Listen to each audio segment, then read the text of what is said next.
Yo les gens, c'est Andov, ton pote en Big Tech, et aujourd'hui on va voir le top 3 des langages de programmation à apprendre en 2022. C'est bientôt la nouvelle année et vu que toutes les salles de sport sont encore fermées, pourquoi pas faire une nouvelle résolution sur apprendre à coder ou apprendre un nouveau langage. Du coup, par où commencer? Si tu demandes à un ingénieur ou un développeur en informatique quel est le meilleur langage informatique au monde ou quel est le meilleur langage de programmation à apprendre, souvent il va te donner le langage de programmation qu'il connaît le mieux parce qu'on est inconsciemment biaisé par ce qu'on sait. Plutôt que de te demander quel langage de programmation apprendre, il faut plutôt que tu te demandes qu'est-ce que toi tu souhaites créer, quel est ton but, pourquoi tu veux apprendre à coder. Coder, c'est juste un outil. Ce qui est important, c'est toi, qu'est-ce que tu souhaites en faire, quel est ton objectif. C'est un peu comme un instrument de musique. Si ton style, c'est la pop à la Ed Sheeran, alors tu vas plutôt apprendre la guitare. Mais si ton style, c'est plus le jazz, alors peut-être que la guitare, ça a moins de sens que le saxophone, par exemple. Même si tu peux faire du jazz avec la guitare, je pense que le saxophone est un meilleur choix si le jazz, c'est ton style. Je sais pas trop ce qu'elle vaut cette analogie, mais ce que je veux dire, c'est que selon ce que tu souhaites faire, il y aura des langages de programmation plus adaptés. J'ai donc séparé cette vidéo en deux parties parce que je pense qu'il y a deux types de personnes qui devraient être intéressées par ce type de vidéo. On a d'abord les personnes qui veulent apprendre à coder pour créer un site, une application, un jeu vidéo, possiblement créer une startup plus tard, mais qui ne savent pas par où commencer. Et ensuite, on a les personnes qui veulent travailler pour une Big Tech, Microsoft, Apple, Google, parce qu'on est sur ma chaîne et qu'on parle Big Tech. Donc pour la première catégorie, pour ceux qui veulent apprendre à coder pour créer des choses rapidement, mon top 3 c'est JavaScript, Swift ou Kotlin, et enfin je vais expliquer pourquoi, mais C#. J'ai choisi ces trois langages parce que je pense qu'aujourd'hui ce sont les trois langages qui permettent de créer des projets modernes rapidement. On est d'accord que tout le monde s'en fout de créer un logiciel de pompe à essence ou de réservation d'hôtel. Nous on veut créer Instagram, Tinder ou Mario Bros. La plupart des gens qui tapent sur internet apprendre à coder, en général, c'est qu'ils veulent créer des choses inspirées de produits qu'ils aiment ou qu'ils utilisent tous les jours. Et ces langages permettent de créer les applications mainstream avec seulement un ordinateur et une connexion internet. Donc JavaScript en premier. J'ai de l'expérience en JavaScript. Perso, je préfère TypeScript. C'est une version un peu Super Cyan Blue de JavaScript. Mais bon, ce top, il est pas sur mes préférences. JavaScript, c'est le langage de prédilection du web. Donc tous les appareils qui ont un moteur de recherche comme Chrome, Safari ou Edge, donc les PC, les Mac, les téléphones, pourront faire tourner ton application JavaScript. De nos jours, les applications web utilisent le plus souvent une architecture appelée Three-Tier Architecture. T'inquiète pas, ça a l'air d'être un truc de ouf, mais c'est pas compliqué. En gros, cette architecture sépare ton application en trois couches. On a d'abord la première couche qui est la couche présentation, donc appelée front-end. Ensuite, on a la couche business logic appelée back-end. Et enfin, on a les bases de données, donc la couche où tu stockes les données. Donc par exemple, pour l'application YouTube, le front-end, c'est tout ce qui va être les photos des utilisateurs, les miniatures, le bouton like, le bouton s'abonner, la description. Ensuite, on a le back-end, donc ça, c'est toute la partie logique intelligente. Donc c'est là qu'on va voir l'algorithme de recommandation YouTube, le moteur de recherche, etc. Et enfin, on a toute la couche data, donc ça, c'est pour conserver l'historique des vidéos que tu as regardées, les vidéos que tu as likées, les chaînes auxquelles tu t'es abonné, comme celle-ci. Auparavant, pour faire ton application de A à Z, il se pouvait que chaque couche ait en fait un langage de programmation spécifique. Aujourd'hui, avec JavaScript, tu peux couvrir un peu toutes les couches et du coup, tu peux développer ton application de A à Z avec un seul langage. La plus grosse force de JavaScript pour moi, c'est la taille de sa communauté de développeurs. D'après Stack Overflow, en 2021, JavaScript est le langage de programmation le plus couramment utilisé pour la 9e année consécutive. Et il va sûrement enchaîner sur la 10e année consécutive en 2022. Et autant vous dire que 10 ans en tech, c'est genre une éternité. Choisir un langage informatique avec une grosse communauté derrière, c'est super important, surtout si tu apprends à coder tout seul et que tu rencontres des problèmes ou un bug.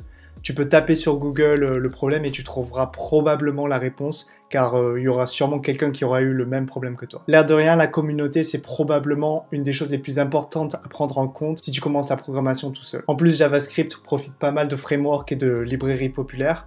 Pour faire simple, ce sont des outils pour accélérer le développement. En front-end, on a Angular, React et Vue.js. Et en back-end, tu as Node.js qui est vraiment top car ça a été designé avec la scalability en tête. En gros, ça veut dire que tu es 5 personnes ou plusieurs millions de personnes qui utilisent ton application.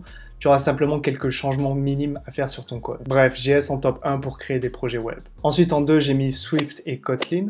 Donc Swift et Kotlin sont des langages spécifiques pour le développement mobile. Swift pour iOS et Kotlin pour Android. Comme vous avez pu le voir, ces dernières années, on utilise de plus en plus de smartphones et de tablettes. En 2021, plus de 6,3 milliards de personnes ont des smartphones dans le monde et j'imagine mal ce nombre baisser en 2022. J'ai absolument aucune expérience en Swift et en Kotlin. Perso, j'aurais aimé faire du Swift pendant mes études, mais j'ai jamais eu le temps. Mes potes qui font du Swift aiment vraiment beaucoup le langage et disent que c'est un langage beginner friendly. Le seul hic, c'est que pour faire du Swift, il te faut un Mac. Enfin, il y a sûrement un moyen d'en faire sur PC. Mais si tu commences la programmation, tu veux pas te mettre des obstacles avec un environnement de développement bancal. Donc si vous avez un Mac, apprenez Swift. Si vous avez un PC, apprenez plutôt Kotlin. Là aussi, pour Swift et Kotlin, il y a aussi deux grosses communautés qui supportent ce langage et surtout deux entreprises, deux big tech qui ont décidé que ces langages seraient la norme du développement mobile pour les prochaines années. D'un côté, on a Apple qui souhaite que toutes les applications iOS soient faites en Swift. Et de l'autre, on a Google qui pousse pour que toutes les applications Android soient faites en Kotlin, même si c'est toujours possible de les faire en Java. Donc autant vous dire que vu que ces langages sont soutenus par des big tech et de grosses communautés de développeurs depuis plusieurs années, ils sont moins susceptibles de disparaître ou d'être deprecated dans les prochaines années. Et absolument personne ne va apprendre de langage informatique en train de mourir. En plus, je trouve ça hyper cool parce que tu développes ton appli, tu la publies sur l'App Store ou le Play Store, et ensuite tes potes l'installent sur leur propre téléphone. Je trouve ça hyper cool perso. Ensuite en 3 j'ai mis C#. Je me souviens la première fois que j'en ai parlé à des potes en amphi, j'avais appelé ça C#. Et c'était bien foutu de ma gueule. Bref, c'est C#. J'ai mis C# dans ce top parce que si ça se trouve parmi les personnes qui ont cliqué sur cette vidéo, certaines personnes souhaitent développer leur premier jeu vidéo, mais savent pas par où commencer. Je sais que C++ est le langage de prédilection du jeu vidéo, et que si tu veux travailler dans cette industrie, un jour ou l'autre, tu devras apprendre le C++. Mais je pense que C# avec Unity est une bien meilleure introduction à la création de jeux vidéo. Perso, j'en ai fait pas mal lorsque j'ai été étudiant, et c'était vraiment un bonheur de développer avec Unity et C#. On peut vraiment faire des jeux vidéo de qualité sans avoir une équipe de 10 personnes. Je recommande vraiment à 100% pour ceux qui souhaitent se lancer dans le jeu vidéo et qui savent pas par où commencer. Unity et C#, c'est vraiment une combinaison parfaite pour commencer le jeu vidéo. En plus, en dehors du jeu vidéo, C# est pas mal utilisé pour les applications web, back-end et les logiciels. Et il est supporté par une big tech, Microsoft. Donc voilà, c'est mon top 3 pour créer rapidement des applications modernes, JavaScript, Swift to Kotlin et C#. Donc maintenant, je vais passer à la deuxième partie de la vidéo. Si ton but, c'est de travailler pour une big tech, Google, Apple, Microsoft, Meta, alors je pense que le top 3 des langages de programmation à apprendre est différent. Juste pour donner un peu plus de contexte, pour entrer dans une big tech, tu as les 3 phases classiques pour décrocher un job. Tu as d'abord réussir la partie CV review, donc là c'est obtenir les entretiens grâce à ton CV. Tu as ensuite réussir, ou plutôt passer les entretiens RH.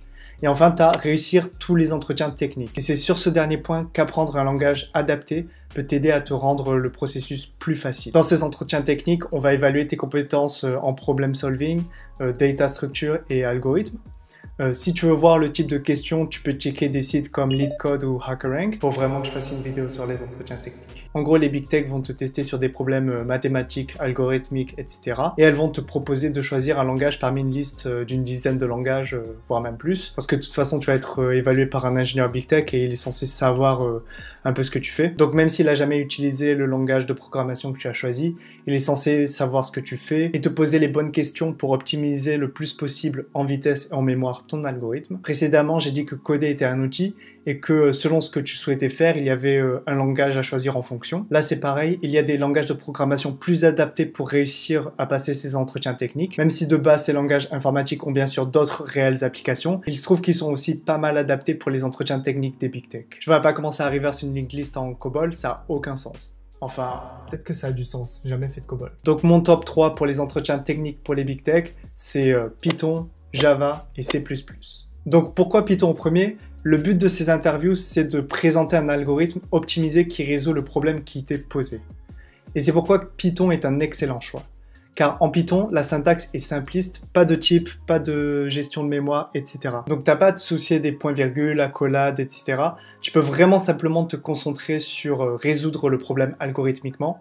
Et parce que ce langage est très proche du langage parlé humain, il est super simple pour l'intervieweur, même s'il en a jamais fait, de comprendre ce que tu fais. En plus, en dehors de l'aspect des entretiens techniques Big Tech, Python est probablement le langage informatique le plus polyvalent. Tu peux faire du back-end web, du logiciel, du jeu vidéo, du machine learning, de la data science. Tu peux vraiment tout faire avec Python. C'est aussi pour ça que c'est le langage le plus populaire auprès des développeurs, d'après Pipel. Beaucoup plus de personnes cherchent à apprendre Python par rapport à JavaScript, par exemple. J'ai personnellement pu tester Python un tout petit peu. Le mois dernier, pour un hackathon, j'ai pour la première fois utilisé Python avec Flask pour développer un MVP. Et je dois dire que waouh, c'est extrêmement simple et rapide de créer un back-end en Python Flask. Bref, Python en top 1 pour ses entretiens techniques Big Tech. Perso, j'aimerais prendre plus de temps pour creuser plus en profondeur mon apprentissage Python, mais jamais le temps. Ensuite, en 2, pour les entretiens Big Tech, j'ai mis Java. Personnellement, j'utilise Java pour tous mes entretiens techniques Big Tech. J'utilise Java plutôt que Python parce que c'est un langage que je connais mieux pour résoudre les problèmes algorithmiques. Toi aussi, je te conseille, si tu as des entretiens techniques Big Tech prochainement et que tu es très short en niveau préparation, n'essaie pas d'apprendre un nouveau langage informatique, et c'est plutôt d'utiliser le langage informatique que tu connais le mieux pour résoudre les questions sur LeetCode ou HackerRank. Je pense que Java est un bon choix de langage, car déjà si tu fais des études supérieures, tu as probablement la possibilité d'avoir des cours en Java, donc ça te prend pas du temps libre personnel. Et j'aime aussi particulièrement le fait que Java a déjà pas mal de structures de données built-in. Tu as déjà les hashmaps, les stacks, les hashsets, etc.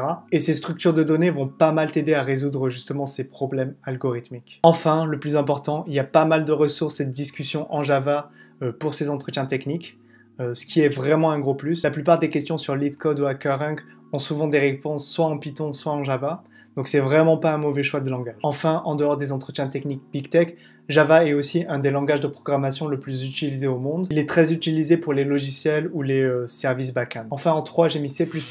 Si vous cherchez le langage le plus puissant au monde, C++ est clairement dans le haut du panier. J'ai un tout petit peu d'expérience en C++, mais personnellement, je recommande pas trop ce langage car il est assez complexe à apprendre. Et surtout, il faut penser à pas mal de choses pour pouvoir optimiser ton code en vitesse et en mémoire. Je l'ai quand même mis dans le top car c'est un des langages les plus populaires pour les entretiens techniques pour les Big Tech. Et je sais pas pourquoi, mais j'ai l'impression que tous les SWI de chez Google que j'ai rencontrés sont tous des bêtes de C++. Bref, pour les entretiens techniques Big Tech, je recommande surtout Python et Java. Mais bon, si C++ te fait plaisir, pourquoi pas. Voilà, merci d'avoir regardé la vidéo. J'espère que ça a pu t'aider à choisir ton langage à apprendre en 2022. N'hésite pas à liker et à t'abonner. D'ici là, prends soin de toi, passe de bonnes fêtes. Peace.